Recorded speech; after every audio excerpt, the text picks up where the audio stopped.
All of a sudden, it seems like Connecticut is back open for business after a year plus of shuttered doors and delivery only.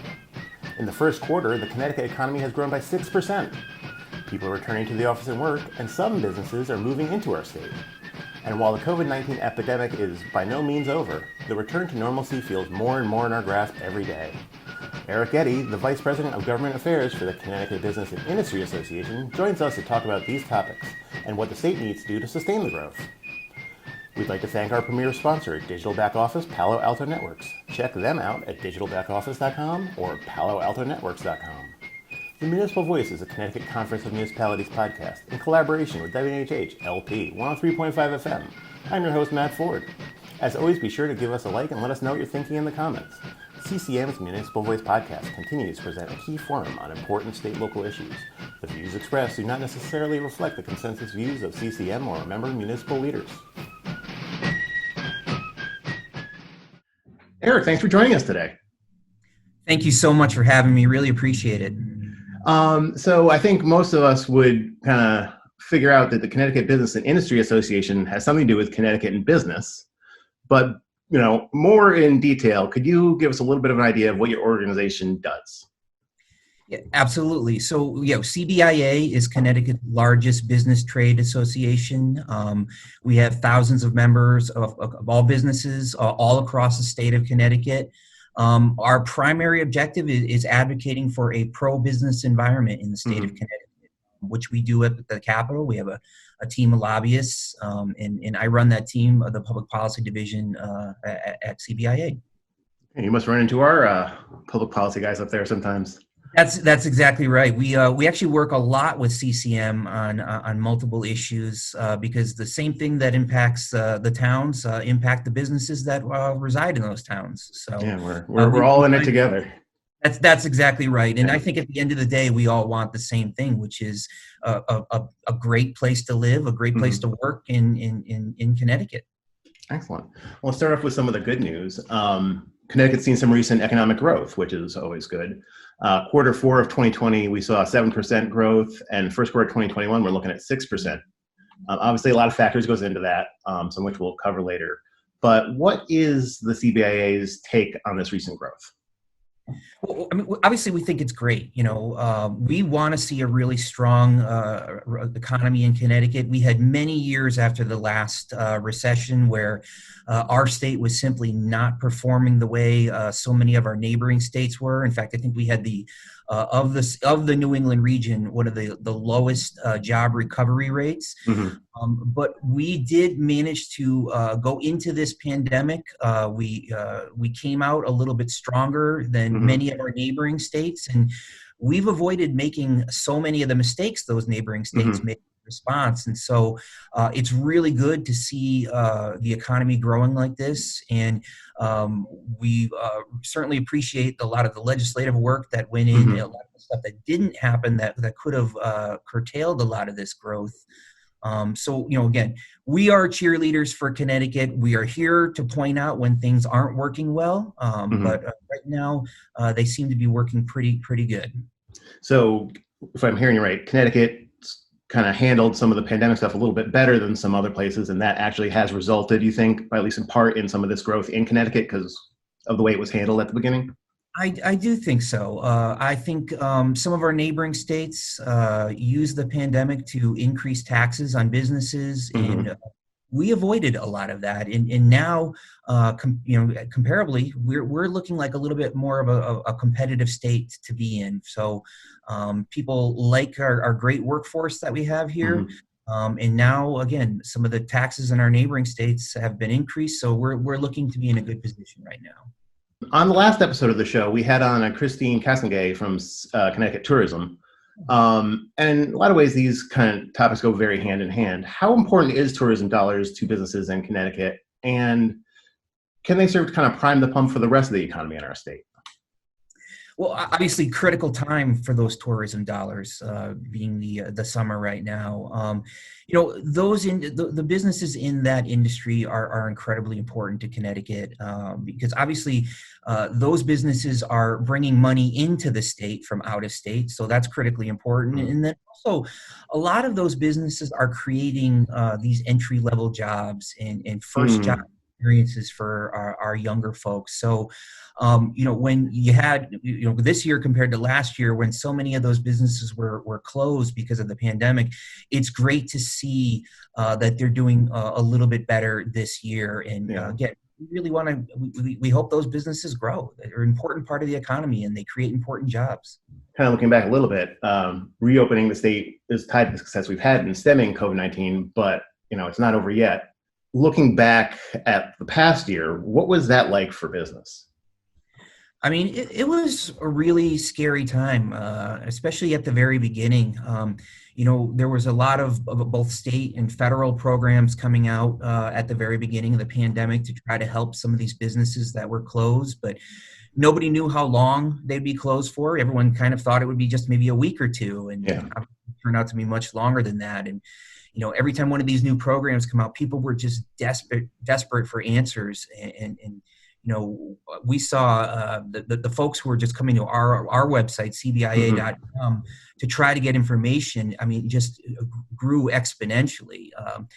And so, and then of course, as you're trying to reopen, there was a lot of difficulty getting a lot of the personal protective equipment needed for businesses to open. So, and just dealing with that, like you want to get back open, but you don't have any of the stuff that you need to help make sure that your customers and your workers are as safe as possible. So, Yeah. Obviously very scary times. We all lived through it, of course, and I think now, obviously, it was great news when the vaccines became readily available, and that provided a lot more certainty. And I think things are slowly going back to normal, which I know we're all happy about. Yeah, I think that's kind of interesting. Is that business always hates uncertainty, and those early days we had no idea. Like now, like there's still stuff going on. We still got to work at this, but we kind of have an idea of what we need to do and what sort of timelines we're looking at, and watching it slowly go down. But like those early months, we had no clue. Exactly. And again, it was just, everyone just needed answers at that point in time. And sometimes that just wasn't there yet. Guidance hadn't come out from the federal government. Details around programs in the state hadn't been fully developed yet. So just, there were so many moving pieces and just such a need for more information. But thankfully, I think it overall was handled fairly well in our state. I think one of the big buzzwords of the last year and a half here is certainly, or phrases, is new normal. We all want to know what that is, because we all, I think, realize at this point that the world after the pandemic is not quite the same as the world before. We look forward to being good, but it's not exactly the same. And on your website, you've had recent polls that suggest a lot of people see the benefits of working in an office. But there's also still a great deal of interest on the other side of working from home. What do you see kind of as the future of business in Connecticut, especially those areas where residents might travel to New York City for work part-time? Yeah, I certainly think that more and more companies, frankly, were forced to adopt telecommuting policies maybe a little sooner than they might have on their own, which I don't think is a bad thing at all for many businesses. And I mean, it does seem like it's been a trend overall that this may have just prompted them to move the timeline a little bit faster than they may have.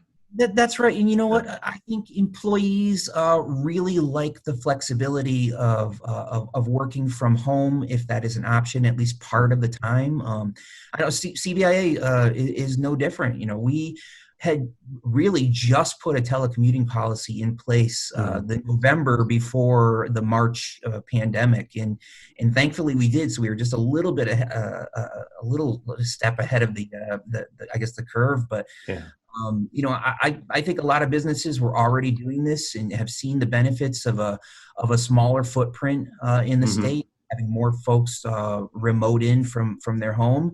And again, I think employees like it. But at the same time, right now, you're seeing commercial properties all over the state be snatched up very quickly from businesses attempting to come here. So, do I think it's the end for office space? Absolutely not. I think just the recent weeks we've seen such an uptake, especially in Fairfield County, Mm-hmm.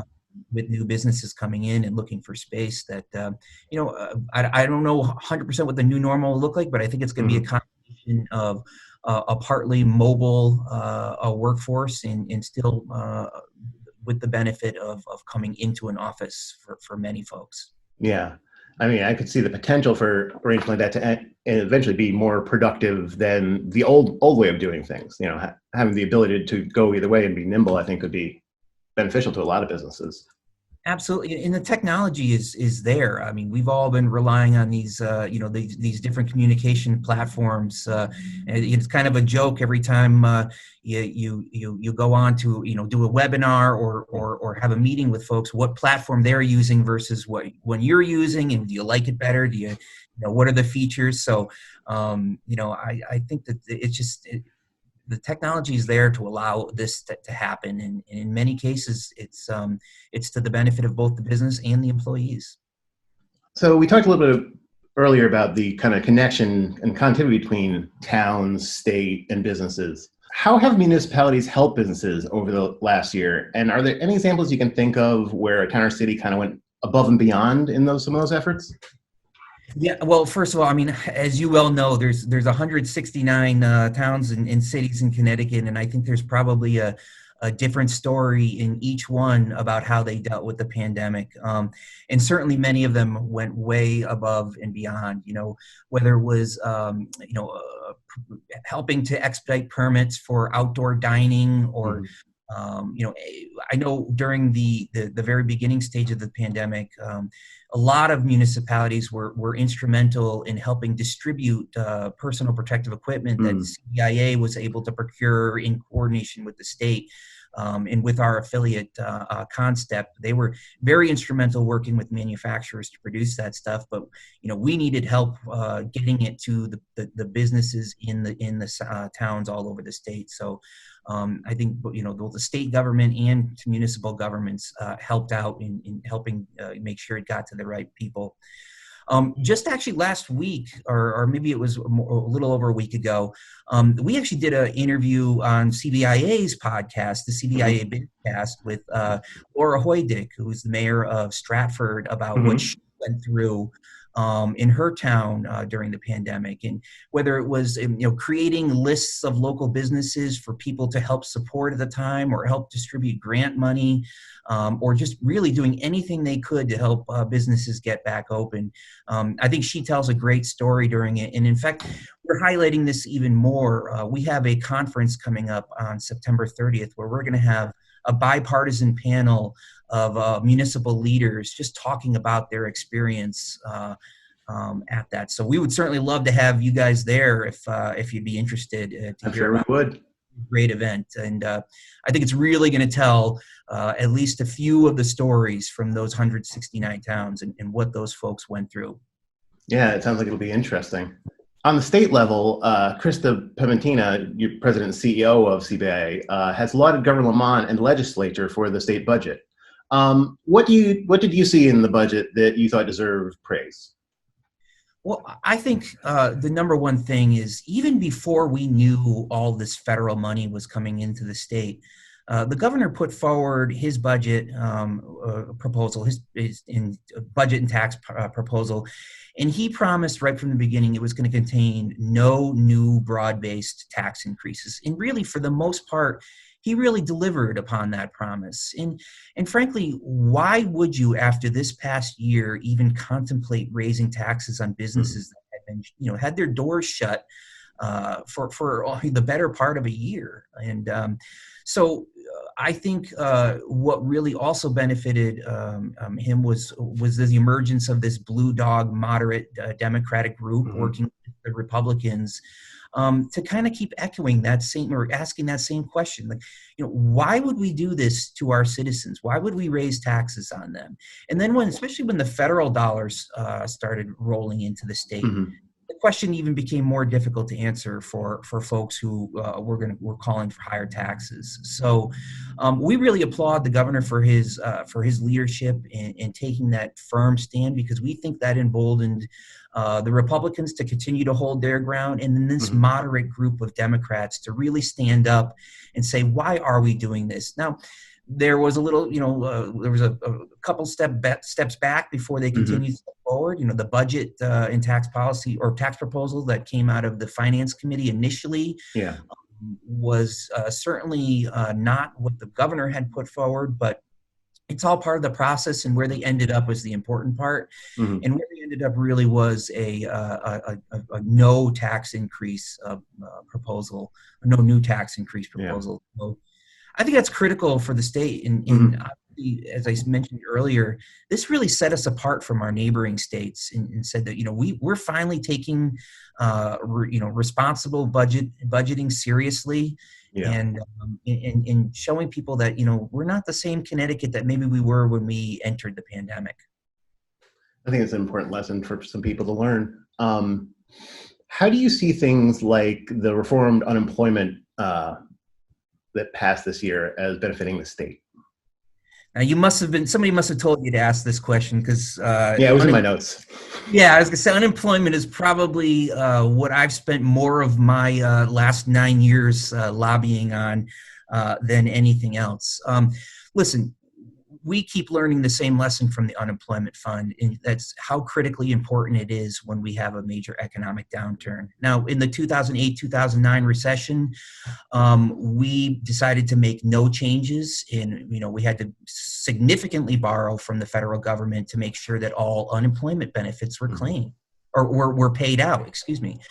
And the business community, again, we took out that loan, more than $1 billion from the federal government, but it's not the state that pays back that money. It's every individual business that pays it back. And we not only saw higher federal unemployment taxes as a result of that borrowing, but we also had special assessments every single year on businesses that really helped stop any of the economic growth that we could have had at the time, and just saddled businesses with these unexpected bills every year, especially in the middle of the summer season, which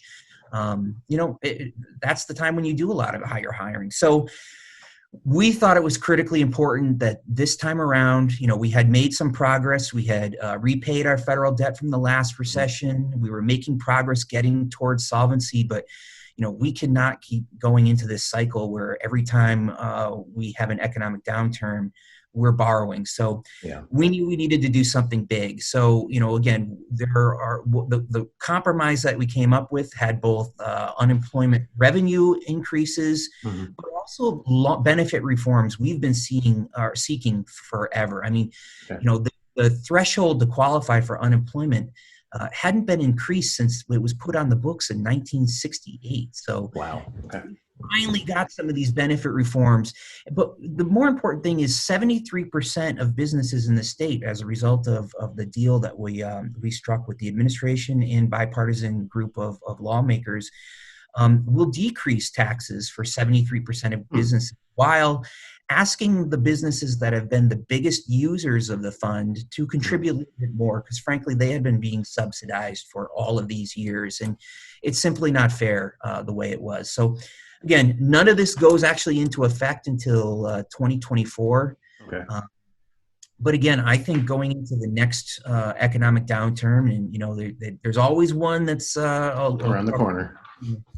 I think we're going to be in much better shape, and I think that's going to really benefit the business community and obviously help the workers who will have a flush unemployment trust fund to make sure that their benefits get paid.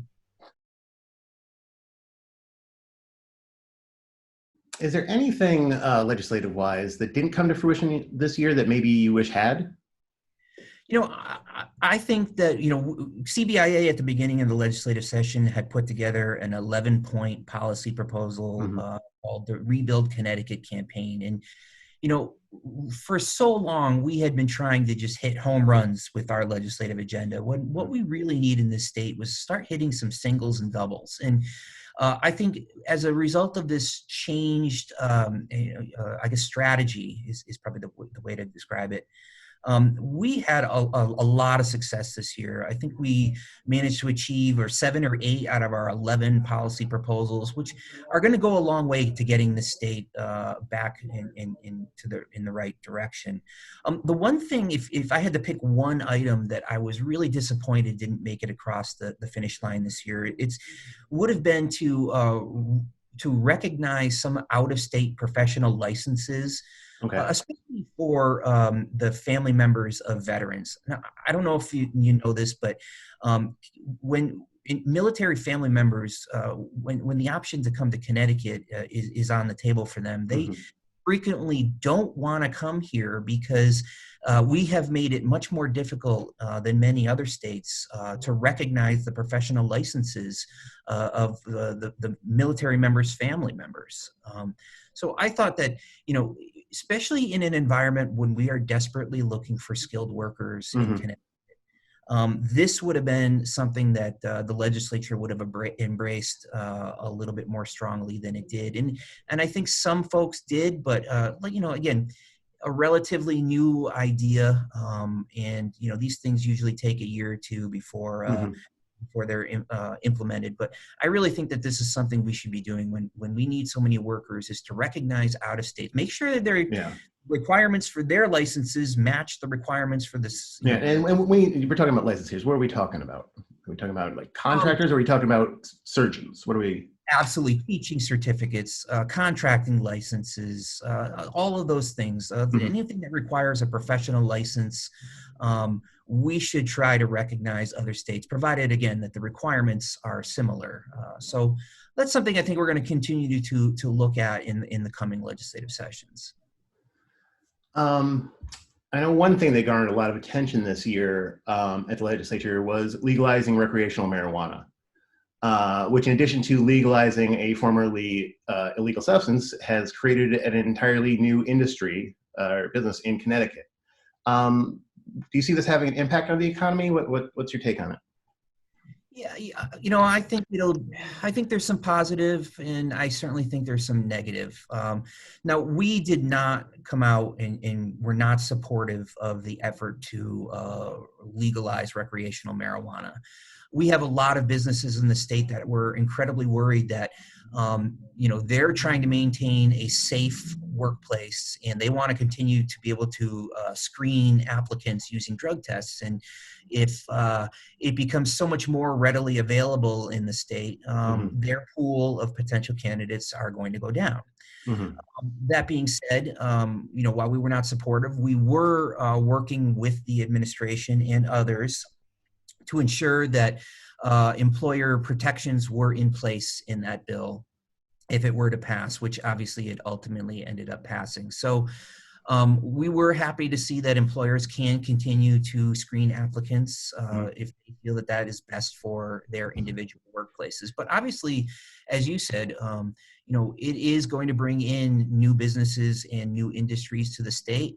Obviously, more businesses means that the tax base grows. Yep. We always prefer to see that rather than taxes Hmm. being increased. So that's a good thing. But again, I'm cautiously optimistic that Connecticut's going to find its way through this. Hmm. Other states have, Yeah. but Have you talked, like, I'm assuming there's a counterpart to you in Massachusetts. Have you guys been in contact with some of the other states that have already done the legalization and kind of gotten a sense of where they're at on it? yeah, we certainly had those communications. Certainly a lot when dealing with the whole employer protection pieces, looking what Mm. other states had done, trying to replicate the best of the laws out there. Yeah. Again, quite a few states have taken this leap. So Yeah. um, Luckily, we weren't the first, so there were some we're certainly not the first, and blueprints and successes and failures to already take a look at out there. that's right. So, I'm hoping, it will be used responsibly. And, again, the important thing is that the businesses that just don't see the benefit of this in their workplaces, they continue to have protections to make sure that they can provide the safest environment for customers and employees. Other big news from the recent times here: Philip Morris was probably the highest profile company to announce that they were moving to Connecticut.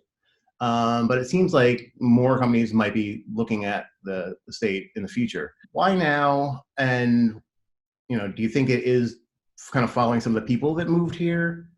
I don't know for sure what it is. I think it's probably a combination of things. Now, we've always, while people have spoken negatively about some aspects of our state in doing business here, because we haven't always made it easy for businesses to exist in Connecticut. One thing we've always had is a really productive, really well-educated workforce. And I think more and more businesses are as they become more automated, looking for those really technical skills, those educated workers, those productive workers becomes more and more important than ever. Also, we have it's a beautiful state, as you well know. There's a lot here to like. With the increased opportunities for your workers to be all over the country rather than in the state itself, I think it created some new opportunities. So businesses may be taking advantage of this. And then again, it may be going back to what I mentioned earlier about Connecticut finally taking steps to get its fiscal house in much better shape than we've done in the past. The governor has put people in place that are really committed to that, to right-sizing the state workforce, and really poising us for economic growth. So, I imagine it's a combination of all of those things. Yeah. And the important thing is we don't go and undermine those efforts. How do we stay on this kind of path into the future? Exactly. So we need to make sure we do that. And again, it's going to be all about the little baby steps that we've taken this past year and really setting Connecticut up for continued economic growth, because, it's critically important. Yeah.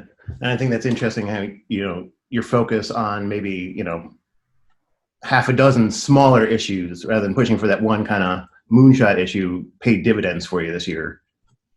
Absolutely. It was finding common ground with moderates on both sides of the aisle, both in the Republican caucus and Democratic caucus, finding things that everyone could agree to, that we could all say, wow, you know what, that's right. Let's do those things. Those things will help the state. Now, we certainly received some criticism that we weren't thinking big enough on some things, but I think at the end of the day, what we put forward was helpful for the state. And again, I think that's going to be the plan going into the next session, is coming up with stuff that that group of moderates on both sides of the aisle can agree on, and let's get it happening so Connecticut can start benefiting.